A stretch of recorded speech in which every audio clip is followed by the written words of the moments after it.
और साथ में हमारे साथी हमारे साथ आकाश जी हैं, यूथ कांग्रेस के स्टेट प्रेसिडेंट जम्मू कश्मीर के, नेशनल सेक्रेटरी मनप्रीत जी हैं।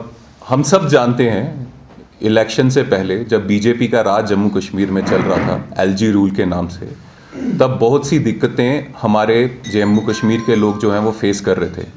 और कांग्रेस पार्टी ने पूरे जम्मू कश्मीर में, चाहे जम्मू रीजन हो कश्मीर रीजन हो, उन मुद्दों को उठाने का काम किया था। और उनमें से एक मुद्दा था स्मार्ट मीटर्स का मुद्दा, कि स्मार्ट मीटर्स के चलते ज़्यादा बिल आ रहे थे, लोगों को परेशानी हो रही थी। और हमारा ये वचन था, हमने ये प्रॉमिस किया था कि स्मार्ट मीटर्स हम नहीं लगने देंगे और साथ ही साथ स्टेटहुड को वापस लाएंगे।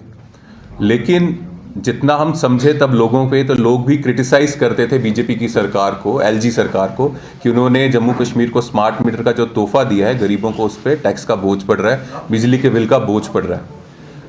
और अब बहुत दुर्भाग्य से कहना पड़ता है, जम्मू कश्मीर की सरकार भी उसी लाइन लेंथ पे चल रही है। फिर से जो स्टेटमेंट आया है सीएम साहब का कि प्रीपेड स्मार्ट मीटर्स जो हैं वो लगेंगे, और उन्होंने साथ में ये कहा कि उनके कुछ लोग, कुछ रिलेटिव्स हैं जो ये कर रहे हैं, तो किसी को दिक्कत नहीं आनी चाहिए।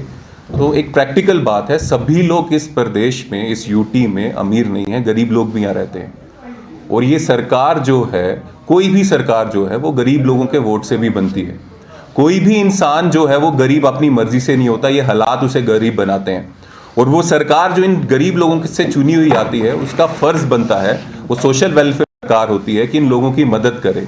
इन्हीं लोगों का टैक्स का पैसा जो है इन लोगों की भलाई के लिए कैसे यूज हो, उसके लिए करे, कोई प्राइवेट कंपनी जैसा काम ना करे।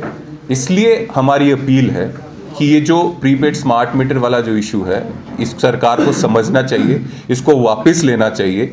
यूथ कांग्रेस ये डिमांड करता है। और हाँ, जब जम्मू कश्मीर की सिचुएशन अच्छी होगी, लोग सभी अफोर्ड कर पाएंगे, तब आप इसको ज़रूर लाइएगा। लेकिन अभी के समय जब सब लोग इसको अफोर्ड नहीं कर सकते, आप प्रीपेड मीटर ला रहे हैं, और जो लोग अफोर्ड नहीं कर सकते, इसका मतलब वहाँ बिजली चले जाएगी और वो सरकार, लोगों की सरकार अलो कर रही है, वो लोग बिना बिजली के रहें, ये सही नहीं है, हमें ऐसा लगता है। साथ ही साथ एक लड़ाई और है जो हमने इलेक्शन से पहले की थी, कि जम्मू कश्मीर को राज्य का दर्जा मिलना चाहिए और हमारे स्पेशल राइट्स, हमारी ज़मीन जो है वो प्रोटेक्टेड रहनी चाहिए, और जितनी भी सरकारी नौकरियां हैं वो जम्मू कश्मीर के यूथ के लिए रिजर्व होनी चाहिए। इस लड़ाई को भी लड़ने में हमें लगता है जम्मू कश्मीर की सरकार ज़्यादा विजिबल नहीं है। साथ ही साथ मैं जम्मू कश्मीर की कांग्रेस की जो लीडरशिप है उनका धन्यवाद करता हूँ। वो कॉन्स्टेंटली, कॉन्टिन्यूसली इस इशू में स्टेटहुड के लिए और स्पेशल राइट्स जो हैं, जॉब्स का राइट और लैंड का राइट्स, उसके लिए लड़ाई लड़ रहे हैं। तो हमारी अपील यही है मुख्यमंत्री जी से, अब्दुल्ला साहब से, उमर साहब से, कि ये जो smart meters, prepaid smart meters हैं, उसको वापस लिया जाए, जिस तरह से हमने वादा किया था लोगों को इलेक्शन से पहले। और साथ ही साथ स्टेटहुड और जो जॉब्स हैं यूथ की, उसके लिए भी लड़ाई लड़ी जाए। अदरवाइज यूथ कांग्रेस जो है उसका बेसिक और प्राइमरी काम ये है कि युवाओं की आवाज़ लड़ना। तो हमें ये आवाज़ बीजेपी सरकार और जम्मू कश्मीर सरकार के खिलाफ अगर खड़ा होना पड़ेगा इन मुद्दों के लिए, तो हम खड़े होंगे। इम्प्लीमेंट होना ज़रूरी है, क्योंकि जब हमारा स्टेटहुड टूटा और यूटी बना, तो अभी जाने न जाने में कितने लोग जो हैं बाहर वाली स्टेट के यहाँ गवर्नमेंट जॉब कर रहे हैं, हम जानते हैं। और उसका कितना आंकड़ा है वो सरकार को बताना चाहिए। लेकिन हमारे पास पक्की नॉलेज है कि काफ़ी लोग जो हैं दूसरे स्टेट्स के, चाहे वो जो हमारा डोमिसाइल का प्रोसेस है उससे गवर्नमेंट जॉब में है, जो जब हमारी जम्मू कश्मीर स्टेट थी तब ऐसा प्रोविज़न नहीं था। तो ये आज का राइट नहीं है, 1926 का राइट है। और ये 96-29 महाराजा हरि सिंह ये राइट इसलिए देके गए थे कि जम्मू कश्मीर के लोग प्रोटेक्टेड रहें। जम्मू कश्मीर बाकी स्टेट की तरह हम कंपेयर नहीं कर सकते हैं। यहाँ पे क्लाइमेट की भी हमें मार झेलनी पड़ती है, एक तरफ से पाकिस्तान है, एक तरफ से चाइना है। तो यहाँ के लोगों को स्पेशल जो राइट्स है वो देने की ज़रूरत है, जैसे पहले थी, जो बीजेपी ने हमसे छीन ली। एग्रेसिव रहना पड़ेगा।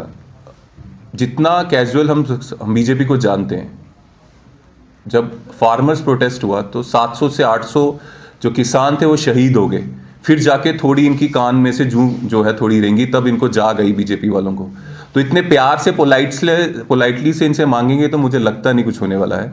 हमें इसके लिए कॉन्टिन्यूसली और एग्रेसिवली इसको हैमर करता रहने पड़ेगा। जिस तरह से कांग्रेस पार्टी की स्टेट की लीडरशिप हमेशा रियासत की बात करती है, हमारी रियासत हमारा हक, उस तरह से मुझे लगता है जे.एंड.के गवर्नमेंट को और सीएम को भी बार बार ये याद दिलाना चाहिए कि जम्मू कश्मीर को स्टेटहुड देना जम्मू कश्मीर के लोगों का राइट है। आपका मानना है सड़कों पर उतरना है बार बार?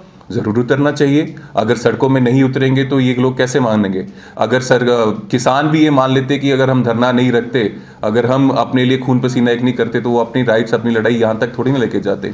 यही अगर हमारे पूर्वज मान लेते कि देश की आज़ादी के लिए हमें सड़कों में नहीं उतरना है, हमें डांडी मार्च ऐसा नहीं करना है, तो अंग्रेज़ क्या छोड़ के जाते?